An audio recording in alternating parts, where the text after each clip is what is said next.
السلام علیکم ورحمۃ اللہ تعالیٰ وبرکاتہ۔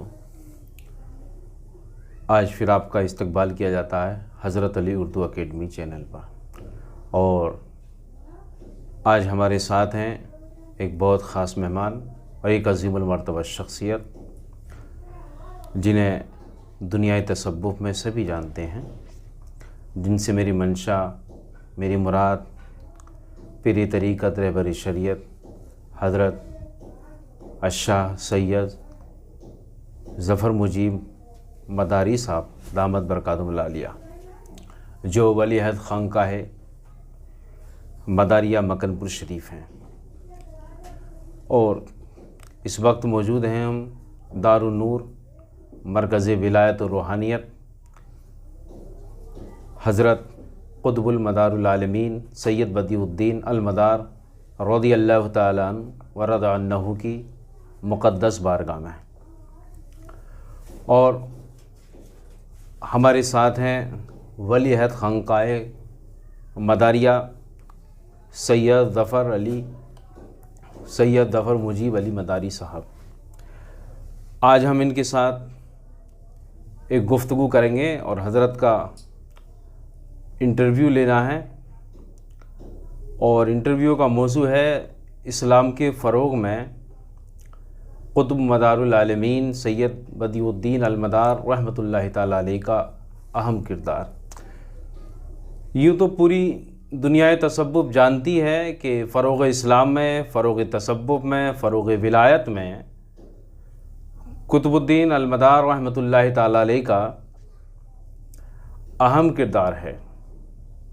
اور آپ کے ہاتھ پر ہزار افراد نے اسلام قبول کیا، اور پورے خطۂ ہند میں جو ایک روحانی فضا نظر آتی ہے اور اسلام کا بول بالا نظر آتا ہے، کلمہ لا الہ الا اللہ کی جو صدائیں گونجتی ہیں،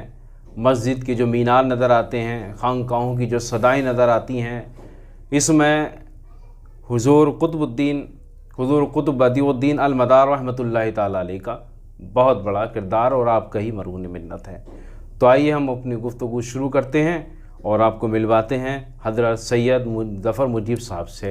السلام علیکم۔ وعلیکم السلام ورحمۃ اللہ تعالیٰ وبرکاتہ۔ حضرت آپ کا بہت بہت شکریہ کہ آپ نے اپنا بے حد قیمتی وقت نکال کر مجھ خاکسار کو اور ہمارے ناظرین حضرت علی اردو اکیڈمی چینل کے، انہیں آپ نے اپنے قیمتی گفتگو سے مشرف فرمانے کے لیے وقت دیا۔ پھر آپ کا استقبال کیا جاتا ہے۔ شکریہ محترم، جزاک اللہ۔ حضرت، جیسا کہ مشہور و معروف ہے یہ بات کہ حضرت خواجہ معین الدین چشتی رحمۃ اللہ تعالیٰ علیہ نے اسلام کے فروغ میں اہم کردار ادا کیا، اسے ہر خاص و عام جانتا ہے جی،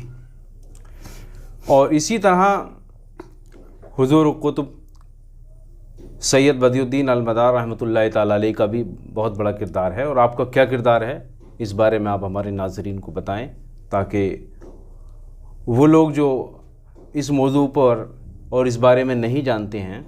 کہ قطب صاحب کا کیا کردار ہے، اور وہ لوگ جو آپ سے اناد رکھتے ہیں، آپ کے چاہنے والوں سے اناد رکھتے ہیں، انہیں بھی معلوم ہو کہ حضور کا کتنا بڑا اہم ہے۔ وبہ نستعین، الحمدللہ والصلاۃ والسلام علی رسول اللہ، اللہم صلی علی محمد وعلی آل محمد کما صلیت علی ابراہیم وعلی آل ابراہیم انک حمید مجید۔ محترم، آپ کا جو چینل ہے الحمدللہ اس کی وساطت سے اور یہ جو آپ خدمت انجام دے رہے ہیں، اللہ رب العالمین بطوفیل اولیاء کاملین صالحین آپ کی اس خراج تحسین کو اللہ قبول فرمائے، آمین۔ اور بزرگان اسلام کا فیض و کرم آپ پر ہمیشہ سائے کی طرح آمین رہے۔ آپ نے جس بابت سوال کیا ہے کہ ہندوستان بر صغیر میں اسلام کب آیا اور کس کے ذریعے آیا، اسلام لانے والی مقدس ذوات قدسیہ میں سر فہرست اولیت کس کو حاصل ہے؟ جی، ہمارے ملک میں یعنی بر صغیر میں جو سب سے بلند و بالا نام اور عرف و اعلیٰ نام لیا جاتا ہے خدمت دینیا کے تعلق سے، اس سے کوئی سر منہ انحراف نہیں کر سکتا۔ عطائے رسول خواجہ خواجگاہ سرکار خواجہ غریب النواز رضی اللہ تعالیٰ ارضاہ عنہ کی مقدس ذات ہے۔ اس سے اول سرکار سیدنا ساہو مسعود غازی رضی اللہ تعالیٰ عنہ کی ذات بھی اس بابت قابل ذکر ہے۔ ہند و پاک میں ایک ذات اور بھی ہے جس کو اولیت حاصل ہے، سرکار داتا گنج بخش علی حجویری رضی اللہ تعالیٰ عنہ۔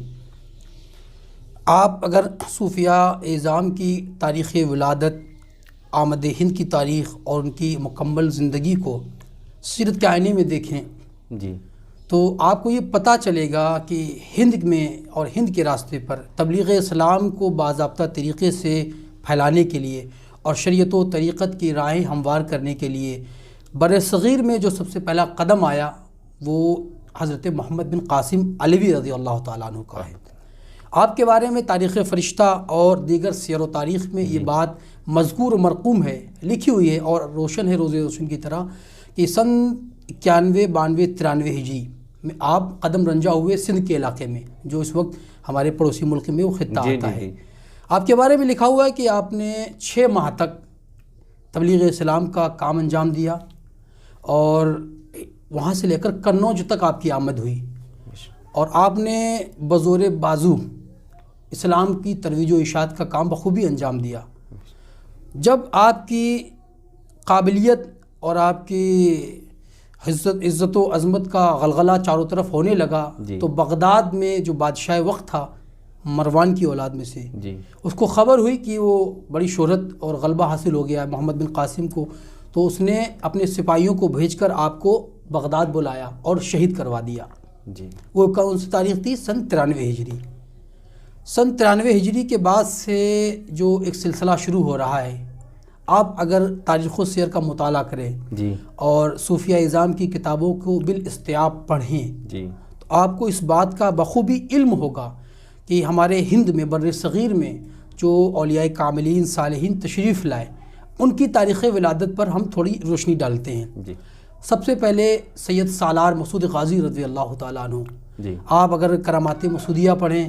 اور کنز الثلاثی فی المجمع الافاضل پڑھیں اور آچاریہ چتر سین کی کتاب سومناتھ کا مطالعہ کریں،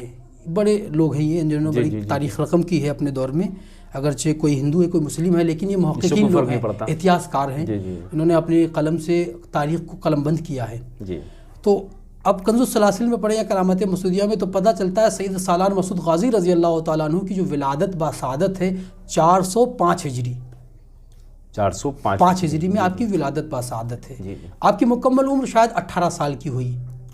اور 18 سال میں آپ نے شہادت حاصل کی، اپنے رب سے جا ملے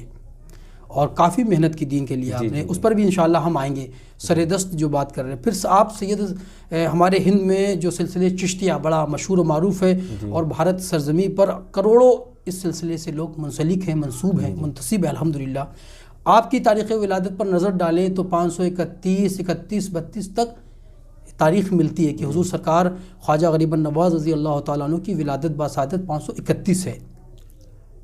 اور آمد ہند کب ہوا اس پر بھی انشاءاللہ روشنی ڈالتے ہیں۔ اب آئیے حضور سرکار سیدنا غوث العظم رضی اللہ تعالیٰ عنہ کی تاریخ ولادت کی طرف، تو اکثر اہل تاریخ و سیر نے تحریر فرمایا کہ 471 میں آپ کی ولادت باسعادت ہے۔ شرف الدین احمد یحییٰ منیری رضی اللہ تعالیٰ عنہ کی تاریخ ولادت پر روشنی ڈالیں تو 6 صدی ہجری کے بعد۔ نظام الدین اولیاء کی تاریخ ولادت پر روشنی ڈالیں تو یہ بھی 5ویں صدی ہجری۔ سلطان الطارقین حضرت مخدوم اشرف جہانگیر سنانی کی تاریخ ولادت پر روشنی ڈالیں تو 500 ہجری کے بعد۔ ہند و پاک کے مشہور سلاسل پاک و ہند میں اور بر صغیر کے مشہور اولیاء کرام سرکار شرف الدین یحییٰ منیری، حضرت سلطان الطارقین بایزید مخدوم اشرف جہانگیر سمنانی، سرکار نظام الاولیاء نظام الدین دہلوی، سرکار داتا گنج بخش علی حجویری، سرکار سیدنا غریب النواز رضی اللہ تعالیٰ عنہ اور سرکار کبیر الدین رفاعی رضی اللہ تعالیٰ عنہ، سرکار سیدنا صابر پاک رضی اللہ تعالیٰ عنہ، یہ ہندوستان کے بڑے مشہور و معروف اولیاء کاملین اولیاء اعظام ہیں جن سے باقاعدہ ایک سلسلے کا اجرا ہوا ہے۔ ان سب کی سنوات پر سنین پر نظر ڈالیں آپ ولادت پر تو 4 ہجری 5ویں ہجری 6 ہجری 7ویں ہجری 8ویں ہجری تک ان کی سنوات یعنی ملتی ہے الحمدللہ تاریخ کی کتابوں میں۔ یہ بات با پر ہوا نہیں ہے، پابر ہوا نہیں ہے، باقاعدہ اس کی دلائل ہیں اور کتابوں سے روز روشن کی طرح اگر مطالعہ کرے گا کوئی مبتدی تاریخ کا طالب علم تو وہ سمجھ جائے گا۔ کوئی سرمو انحراف نہیں کر سکتا ان کی خدمات دینیہ سے. ہر اللہ کے ولی نے اپنے اپنے طور پر لاکھوں لوگوں کو تک دین مصطفی صلی اللہ علیہ وسلم پہنچایا ہے. حضور کے دین کو دین حنیف کی ترویج و اشاعت کے لیے تقاضا کی ہے اور اپنی جہد پر کام کیا الحمدللہ. اب آئیے میں جس موضوع پر آپ کو لانا چاہ رہا تھا، جس موضوع کا ہمارا جو مخصوص تھا وہ اس پر بات کرتے ہیں. ایک ذات سن 93 ہجری میں محمد بن قاسم علوی دین کی اشاعت کے سلسلے میں بھارت تشریف لائے. آپ نے کئی ماہ تک تبلیغ دین فرمائی، بغداد بلا کر شہید کر دیا گیا. 93 ہجری سے لے کر سن 282 ہجری کے بیچ کا جو ایک ڈوریشن ہے، ایک دورانیہ ہے، ایک جو وقفہ ہے، آپ کتابوں کا مطالعہ کر لیں، صوفیہ کو پڑھ لیں، اہل سیر کو دیکھ لیں، آپ ہند و پاک کی مشہور و معروف کتابوں کا مطالعہ کر لیں اور لائبریریوں کا دورہ کر لیں، تو آپ کو یہ بخوبی اس بات کا علم ہوگا کہ اتنے وقفے میں کون اللہ کا ولی داخل ہند ہوا، وارد ہندوستان ہوا. تو آپ جب پڑھیں گے تو آپ کو معلوم ہوگا. ایک کتاب ہے جس کا نام ہے سلاطین شرقیہ صوفیہ جونپور، جس کے مصنف و مؤلف ہیں اقبال جونپوری رحمہ اللہ تعالیٰ عنہ. انہوں نے لکھا ہے کہ اتنے وقفے میں کوئی معلم اسلام، کوئی مرشد گرامی، کوئی مرشد برحق، کوئی دین کا دائی اسلام ہندوستان داخل نہیں ہوا. تو پھر دین کیسے بڑھا آگے، دین کی تبلیغ کیسے؟ ابھی سرکار خواجہ غریب نواز ہندوستان تشریف نہیں لائے ہیں، سرکار بغداد ہند آئے ہی نہیں ہیں، آپ بغداد ہی میں رہیں، یہ کتابوں میں ملتا ہے. صابر پاک یا یہ سب بعد کے لوگ ہیں. تو اس سے پہلے دین کا کام بھارت کے سرزمین پر کیسے ہوا؟ اس سے پہلے دین کو کس نے عام کیا، اور مسجد و ممبر و محراب سے دین کا کام کس نے کیا، چلے کس نے کیے، تکیے کس نے بنائے، خانقاہیں کس نے قائم کی، ہند کا ایک بڑا طبقہ داخل اسلام کیسے ہوا. تو آپ سلاطین شرقیہ صوفیہ جونپور کا مطالعہ کر لیں، اور کتابیں سلسلے مداریہ ہیں اور بہت سی کتابیں